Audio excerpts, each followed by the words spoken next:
ප්‍රශ්න දැක්කම ඔළුවට උත්තරේ නිකම් එනවා.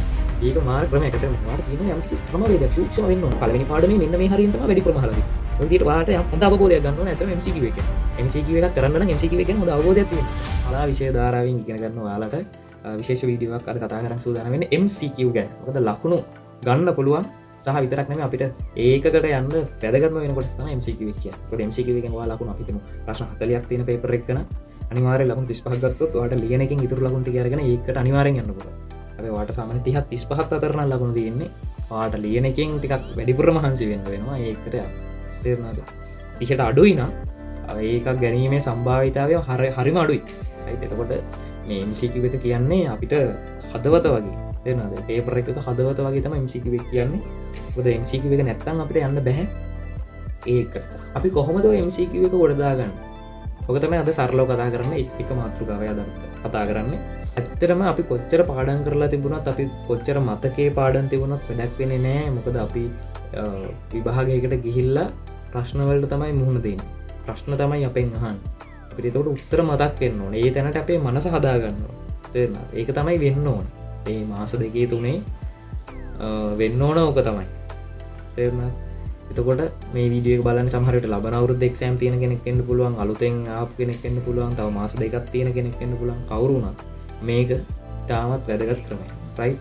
ඔයා ඉස්සෙල්ලා බලන්න පේපර් එකක් ගන්න. පාස් පේපර් එකක් අරගෙන ඔයා බලන්න මේ පාඩමෙන් MCQ කීයක් අහලා තියෙනවද? එහෙම ඉස්සෙල්ලා ඒක කරන්න. ඔයාට තියෙන්නේ යම්කිසි ක්‍රමවේදයක් සූක්ෂම වෙන්න ඕන. තේරුණාද? සූක්ෂම වෙන්නේ නැතුව බෑ මේක වැඩේ ගොඩ දාගන්න. අපි බුද්ධිමත් වෙන්න ඕනේ. හරිද?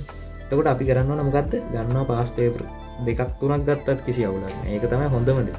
පාස් පේපර් හැම එකකම වගේ බලන්න ඕන පහුගිය අවුරුදු 3-4 පාස් පේපර් 3-4ම නැත්නම් පාස් පේපර් පොත ළඟ තියාගෙන ගන්න. පළවෙනි පාඩමෙන් ප්‍රශ්න කීයක් අහලා තියෙනවද 2020? 3ක් අහලා තියෙනවා. 21 කීයක් අහලා තියෙනවද? ඒව අහලා තියෙන්නේ මොන තැන්වලද? ඒ කියන්නේ එතකොට බලා ගන්න ඕන ඔයා නෝට් එකක් දාගන්න ඕනේ පොඩි හරි. 2020 ප්‍රශ්න 3ක් අහලා තියෙනවා. අහලා තියෙන්නේ පාඩමේ මොන කොටසෙන්ද? මොන ටිකෙන්ද අහලා තියෙන්නේ? රයිට්? ওই විදිහට. අවුරුදු 5ක ඒ පාඩමෙන් අහලා තියෙන තැන් මොනවද කියලා ඔයා ගාව ලියවෙනවා. එතකොට ඔයාට නෝට් එකක් එනවා. හරි. වැඩිපුරම අහලා තියෙන මොන තැන්වලද? ඒක පළවෙනි පාඩමේ මෙන්න මේ හරියෙන් තමයි වැඩිපුරම අහලා තියෙන්නේ. එතකොට ඔයා දන්නවා මේ හරිය ටිකක් හයිලයිට්. මේ හරිය වැඩිපුර බලාගන්න. මේ හරියට අවධානය දෙන්න ඕනේ. තේරුණාද? ඒ විතරක් නෙවෙයි. ඒ හරිය ඔයා නිකන් ওই විදිහට අධ්‍යයනය කරනකොට ඒ ප්‍රශ්න වලට අදාළ උත්තර ටික ඔයාගේ නිකන් ඔළුවට යනවා. ඒකයි මම ඒක කරන්න කියන්නේ. තේරුණාද? ඒකට දෙවෙනි පාඩම ගන්නවා. දෙවෙනි පාඩමට අදාළව MCQ කීයක් අහලා තියෙනවද? මොන හරියෙන්ද අහලා තියෙන්නේ? ඔන්න ඔය වේ. තුන්වෙනි පාඩම ගන්නවා. තුන්වෙනි පාඩමේ ප්‍රශ්න කීයක් අහලා තියෙනවද? හතරවෙනි පාඩමේ ප්‍රශ්න කීයක්? ඔය විදිහට පාඩම් හැම එකකින්ම ප්‍රශ්න අහලා තියෙන මොනවද කියලා අවබෝධ කරගන්න. එතකොට ඔයා දාගන්න පළවෙනි පාඩමේ ප්‍රශ්න මෙච්චරයි. දෙවෙනි පාඩමේ ප්‍රශ්න මෙච්චරයි. ඒ කියලා නෝට් එකක් දාගන්න.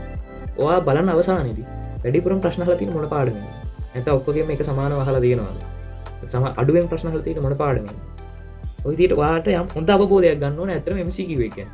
MCQ එකක් කරන්න නම් MCQ එක ගැන හොඳ අවබෝධයක් තියෙන්න ඕන. ප්‍රශ්න අහන්නේ මොන පාඩම් වලින්ද? අඩුවෙන් අහන්නේ මොන පාඩම් වලින්ද? වැඩිපුර අහන්නේ මොන පාඩම් වලින්ද කියලා ඔයා හොඳට දැනගෙන ඉන්න ඕනේ MCQ එකක් කරන්න. නැත්නම් MCQ එකක් කරන්න බෑ ඔය. තේරුණා? ඊළඟට ඔයා අවුරුදු ගානම ගත්ත ඒවා ටික ඔයා කරන්න. ඔයාගේ දැනුම කොහොම වුණත් කමන්න බලන්න. ඔයාට බැරියව මොනවද පුළුවන් ඒවා මොනවද කියලා බලා ගන්න නම් අනිවාර්යෙන් කරන්න වෙනවා. අපි තුමු ඕකේ දැන් ඔයා MCQ එක කරලා ඔයාට දැන් වැරදිලා තියෙනවා 10ක් වැරදිලා තියෙනවා. ඔයා බලන්න වැරදිලා තියෙන මොන පාඩම් වලට අදාළ ප්‍රශ්නද? මට වැරදිලා තියෙන්නේ භූගෝලයේ භූරූප පාඩමේ ප්‍රශ්න. වැඩිපුර වැරදිලා තියෙන භූරූප පාඩමේ ප්‍රශ්න. ඊළඟට ව්‍යෝම පාඩමේ එකක් වැරදිලා තියෙනවා. දේශගුණයෙන් තව දෙකක් වැරදිලා තියෙනවා. මේ පාඩම් එහෙනම් මම බලා ගන්න ඕනේ. මේ තැන් ටික මම බලා ගන්න ඕනේ කියලා ඔයාට හොඳ අවබෝධයක් එනවා. තේරෙනවද? ඔක මොන සබ්ජෙක්ට් එකකටත් එහෙමයි. හරිද? ඒක කලාවද ඕනෑම එකකට. එතකොට ආර්ට් වල උනත් විශේෂයෙන්ම ආර්ට් සබ්ජෙක්ට් එක ගැන විශේෂයෙන් වීඩියෝ කරන නිසා මේ කියන්නේ ආර්ට් එකේ ඔයාලට නම් මේක තාමත් අතිසාර්ථක ක්‍රමයක්. හරිද? ඔය විදිහට ඔයා අධ්‍යයනය කරන්න ඕනේ. බය වෙන්න එපා. හරිද? ඔයාලා හිතන්න එපා මේ කාලෙ මදි ඕව කර දඟලන්න කාලෙ මදි. දැන් මාස දෙකයි තියෙන්නේ නෑ. පිස්සුවක් ඇතයි. මාස දෙකට කොච්චර වැඩ කරන්න පුළුවන්ද? දවසට පැය 24ක් තියෙනවා. පැය 18ක් ගන්න, පැය 6ක් අයින් කරලා නිදා ගන්න. පැය 18ක් ඉතුරුයි. ඉතුරු පැය 18 මේ MCQ කරන්න පැය එකමාර පැය දෙකක් තියාගන්න. ඔය ඉතුරු පැය කීයක් තියෙනවද? පැය 16ක් තියෙනවා. පැය 16 ඉතුරු වැඩ ටික ඔක්කොම කරගන්න. තේරෙනවද? විෂයන් තුනේම MCQ වලට පැය ගානේ දාගන්න. පැය 3යි යන්නේ. මේ විදිහට අධ්‍යයනය කරන්න. මොකද මේ විදිහට කාලේ වෙන් කරගත්තොත් ටයිම් මැනේජ්මන්ට් එක කියන මම හරියට හොඳ වීඩියෝ එකකින් කියලා දෙන්න. මේ ඒක ඇවිල්ලා වෙනම සබ්ජෙක්ට් එකක් ටයිම් මැනේජ්මන්ට් කියන්නේ. හරිද? එතකොට මේ කාලේ හරියට කළමනාකරණය කරගෙන මොකද කරන්න ඕනේ? MCQ ටික අනිවාර්යෙන් කොට දාගන්න ඕනේ. මොකද MCQ කොච්චර කරත් කමන්නේ. ආයෙ හිත වෙන තරමට MCQ කරන්න ඕනේ. කරලා පේපරේ දැක්කාම නිකන් උත්තර සටසට ගාලා ඔලුවට එන්න ඕනේ. ඒ තැනට හදාගන්න ඕනේ. බය වෙන්න දෙයක් නැහැ. එහෙම නැතත් උත්තර අපිට තර්ක කරලා හරි ගන්න පුළුවන්. අපේ ඔළුවේ අර ටික ටච් වෙලා තිබුණා, පාඩම් ටික ටච් වෙලා තිබුණා. තේරුණා? ඊළඟට තමයි ඔය ටිකෙන් ප්‍රශ්න හදන්න ඕනේ. කෙටි ප්‍රශ්න හදන්න. ඒ පාඩම් වලින් දැන් ඔයා දන්නවනේ ඔයාලට බැරි පාඩම් මොනවද කියලා අහුවෙනවනේ. ඒ පාඩම් වලින් ප්‍රශ්න හදන්න පුළුවන්. ඒ වගේම හදාගන්න. දැන් කරන්න අවුල නැහැ. එක දවසකට එක පාඩමක් ඉවර කරගන්න. දවස් දෙකක් හරි ගමන්නේ ගන්න. දැන් එක පාඩමක් ඉවරයිනේ. මේ සම්පූර්ණයෙන් එක පාඩමක් ඉවර කරගත්තොත් ඒ පාඩමේ ප්‍රශ්න 3ක් ඇහුවොත් ලකුණු 3ක්නේ. ලේසි නෑ. තේරුණාද? එක පාඩමක් එකින්ද කලබල වෙලා ඔක්කොම එකපාර පදාගන්න යන්න එපා. එක පාඩමක් ගොඩ දාගත්තොත් ලකුණු 3ක්. ප්‍රශ්න 3ක් ඇහුවොත් ප්‍රශ්න 5ක් ඇහුවොත් ලකුණු 5ක්. ඒක නිසා. හරිද? කොටස් විදිහට මේක සරලව ලස්සනට කරගෙන යන්න බය වෙන්න දෙයක් නෑ. හරිද? ඒකට ප්‍රශ්න හදන එක අනිවාර්යෙන් කරන්න. මොකද මම ඔය ක්‍රමයේ කරා ඒක තමයි මට සාර්ථකුනේ අන්තිම මාස දෙකේ මට හිතාගෙන බැරුව හිටියේ MCQ වල මොකද කරන්නේ කියලා. මෙන්න මේ වෙන ප්‍රශ්න හදලා දෙන්නේ. මේ පැත්තේ තියෙන ප්‍රශ්නම විතරයි.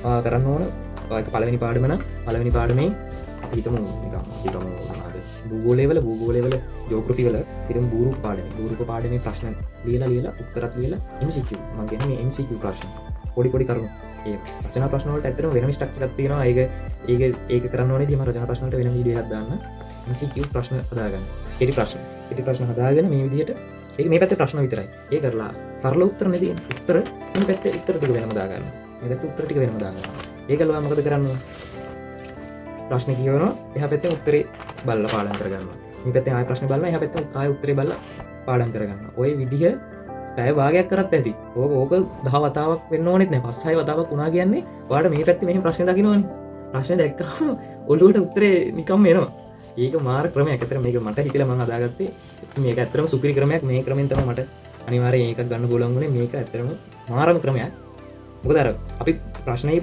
උත්තරේ දකින්නවනේ අපි ප්‍රශ්න දකින්නේ හැම වෙලාවෙම අපි මොන දෙන්නේ ප්‍රශ්න වලට ගිහිල්ලා පාඩමකට අදාළ ප්‍රශ්න ටික ඔයාගාව ඔක්කොම තියෙනවා එතකොට අහනවා නම් මේ ටිකෙන් ඇරෙන්න ඒ පාඩමෙන් එතකොට අහන්න දෙයක් නැහැ නේ තේරෙනවද මං කියන්නේ පාඩමකින් අහන්න හදන්න පුළුවන් ප්‍රශ්න හදනවා හදලා අපි ප්‍රශ්න උත්තර ටික පාඩම් කරගන්නවා හරි දවසට පැයක් ඇතිව පැයක් නැහැ දවසට පැය භාගයක් ඇතිව ප්‍රශ්න ටික හදන්න පැය භාගයක් පැයක් ගත්ත කියන පාඩම් කරගන්න පැය භාගයක් අද කරපු ටික හෙටත් කරන්න වැඩි වෙන්නේ කාලේව හරියට මැනේජ් කරගෙන මේක කරන්න ප්‍රශ්න උත්තර ටික හදාගන්න තේරුණාද හදාගෙන ඔය නිකම්ම එන උත්තරේ ඒක ඕක තමයි MCQ වලට කරන්න දෙන සරලම වැඩි තේරෙනවද ඔය වැඩේ කරලා ඊට පස්සේ පේපර් කරලා බලන්න වෙනසයි වෙනසවට අද්දුටුවයි ප්‍රත්‍යක්ෂයි ඒක කියන්නේ කරලා බලන්න අනිවාර්යෙන් සාර්ථකයි